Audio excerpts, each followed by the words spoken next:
Welcome folks, we are Sophie and Philippe, two professional chefs and experienced regenerative farmers. After years of running our own restaurant and organic farm, we are now setting up our latest farm project in Portugal, Philippe's homeland. Summer season 2023 is officially over. I know it doesn't look like it with this bright sun shining in my face. It's been bountiful, it's been wonderful, and we thought it would be fun in this episode to take you along and show you everything we've grown on the farm up until this point, share with you the lessons learned, what can we improve on, what went amazing. Let's go. I'm very proud of you guys. Woo!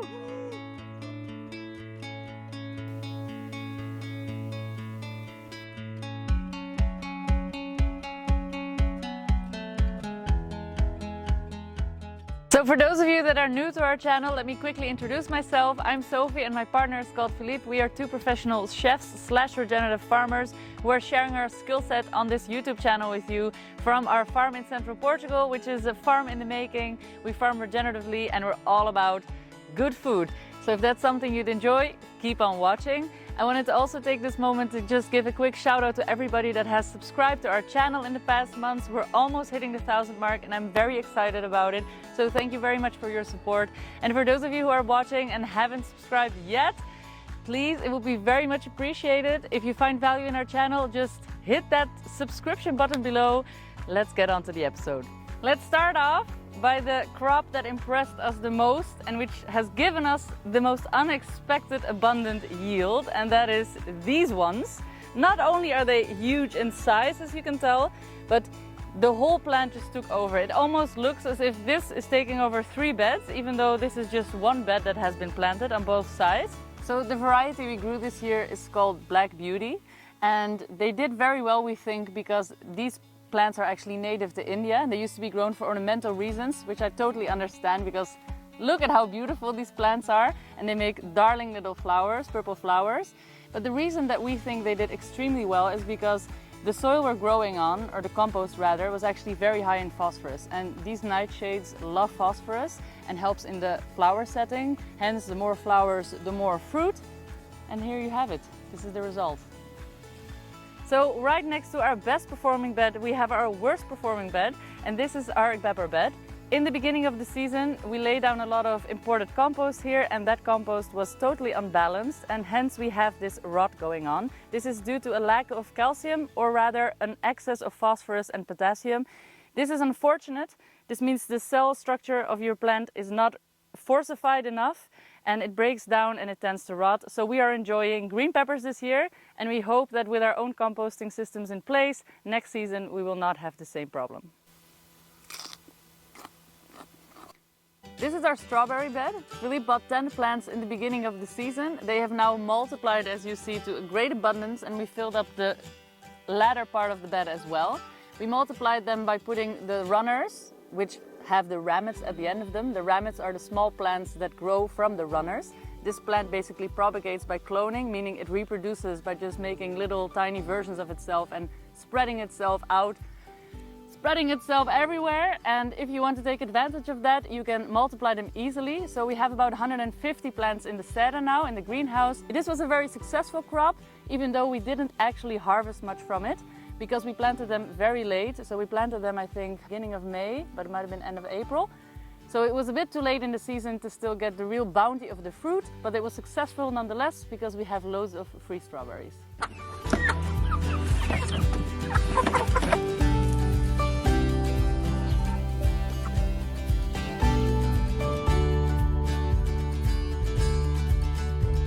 Eén, 2, 3, 4, 5, 6, 7, 8, 9.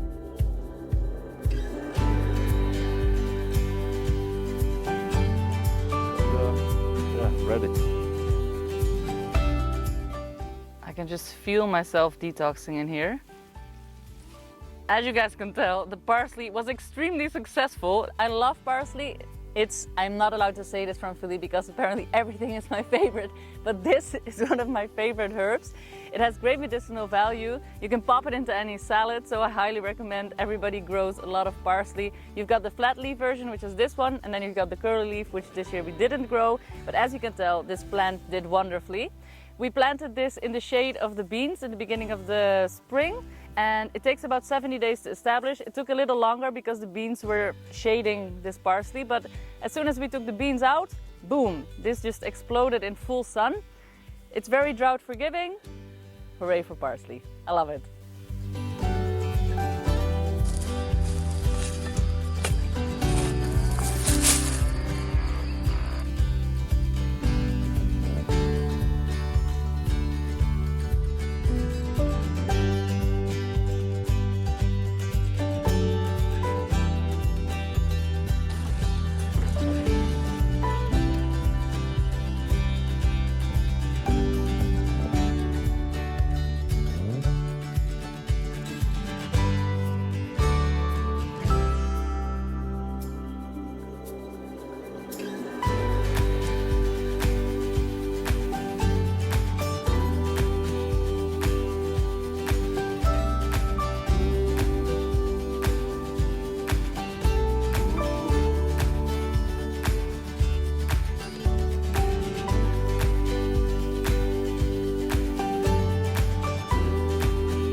Vaya folclórico, oye, disculpa la tardanza y los dolores de cabeza, ¿sabes? Agradezco tu paciencia y esta gran oportunidad. Quer ajuda? ¿Cómo? Siempre en la brega. Ahí nada más. Le echo a la vida pa' que no me dé una pela. Sí, señor. Chévere.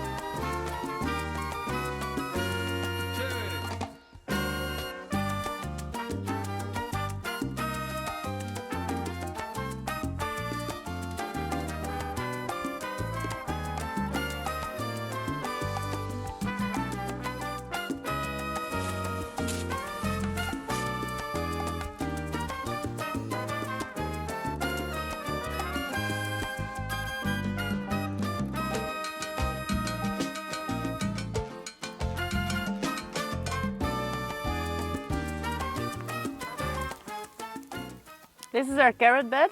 It was a very successful bed. We actually planted it at the end of March and we are now at the end of September, so that is a 7-month lifespan for this bed. And the reason we love growing carrots the way that they're grown here, which is actually spaced very closely together and we are continuously harvesting, is for exactly that reason. You can continuously harvest and you're basically storing them in the ground. There is a point where you can go over and they'll go woody, which is right about now, and you can tell that the plants are getting a bit tired and they're infected with mildew, but that's fine. We've had 7 months of eating from this bed, and once we harvest all of this, we'll prep some delicious things out of it. If you're growing carrots for storing, however, we recommend that you would thin them out and leave a decent amount of space growing these massive, juicy, junky carrots, because they keep much better. A great moment in a gardener's life is when you master the skill of growing a thick, big, long, white leek. And this is not as easy as it sounds. There are a few great tips and tricks out there to be growing leeks the perfect size. We'll be making a real fun video about that because Philippe actually built his own tool which helps you to plant and space leeks perfectly, but that's for another day. So this bed did quite well, even though we knew that the fertility wasn't great, and we also see that because some things are growing out a bit patchy, some leeks are looking great, others are looking a little bit slim, but that's okay. We tend to use them for things like stocks and soups, and I would say that the downside to growing a lot of leeks, which we obviously did here, is that there comes a point in time where you will have to harvest all of them and process them more or less all at once before they start going into flower, as they don't store as well as onions.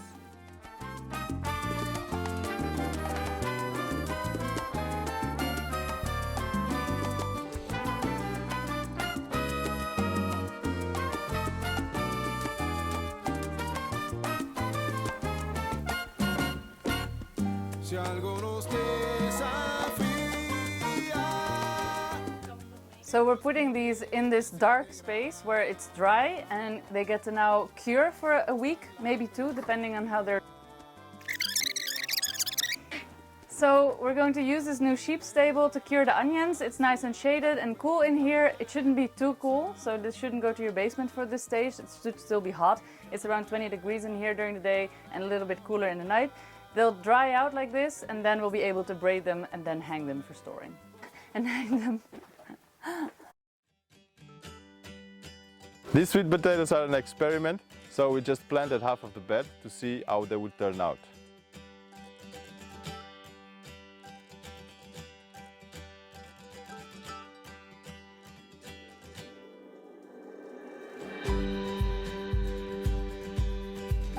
Look at these babies! Man, oh man, I'm in awe. So earlier on I mentioned the whole concept of storing things in the ground, and if you do so you need to plan ahead, because once one crop starts to give, you need to have the other one ready in time. And that's exactly where I'm sitting right now, in front of these green Lush beauties, these young carrots. These carrots will be done in about a month or so, but you could already start harvesting them now. They're just very young and tender, so perfect for a salad. So not everybody knows this, but you can actually eat the green part of the carrot. Be sure to harvest it young, it makes a great pesto.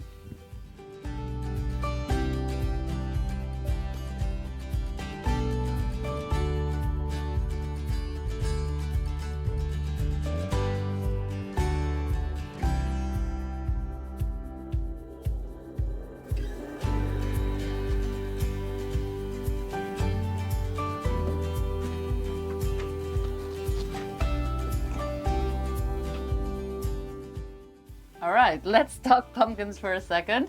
So this is the entire harvest. We're quite pleased with that. It's not a bad yield for two 10-meter beds that started off on a poor soil and had a little struggle in their life. But you know, we all need a little struggle in our lives to perform well.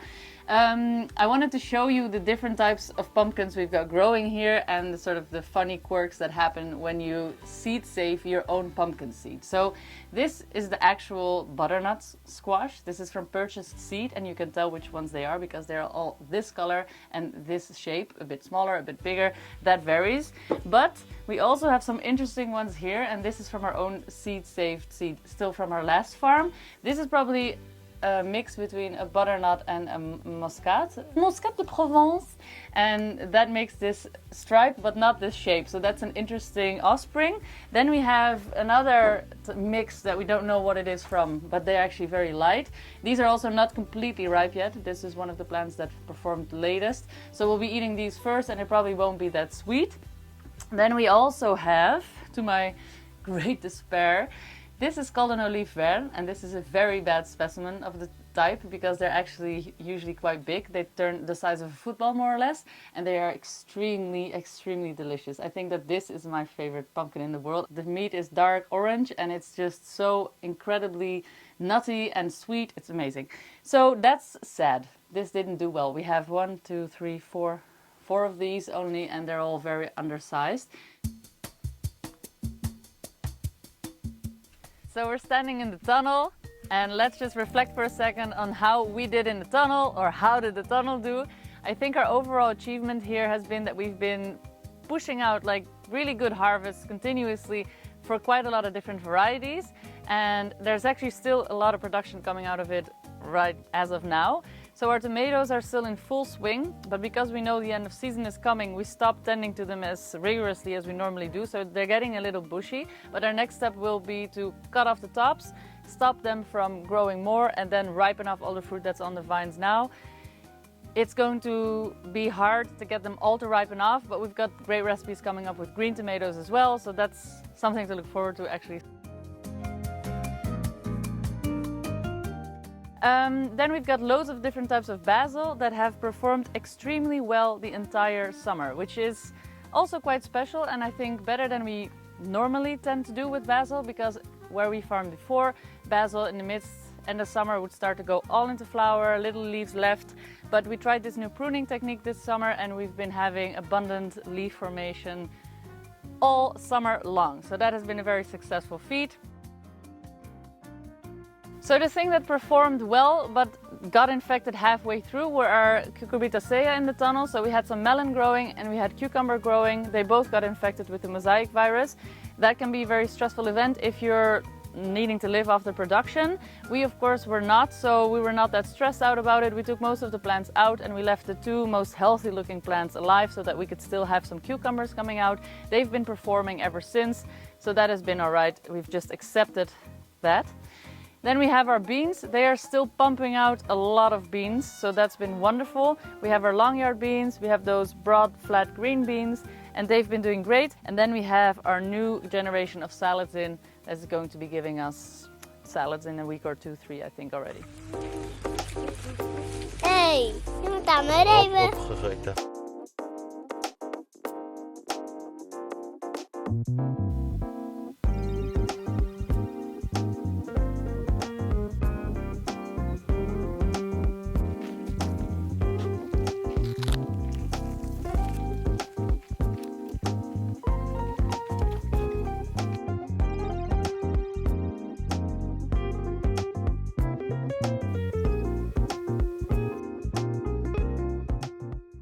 This giant next to me is called an okra plant. And this little one is the reason we grow it. Okras are part of the Malva family and originate from Ethiopia. This means they love a lot of heat and they make these beautiful hibiscus-like flowers. Once the flower has been pollinated, it will drop off, shrivel and drop off, and it will reveal the tiny little okra. You can either cut them with garden scissors, but the way to make sure that they're very tender is if you can just break them off as so.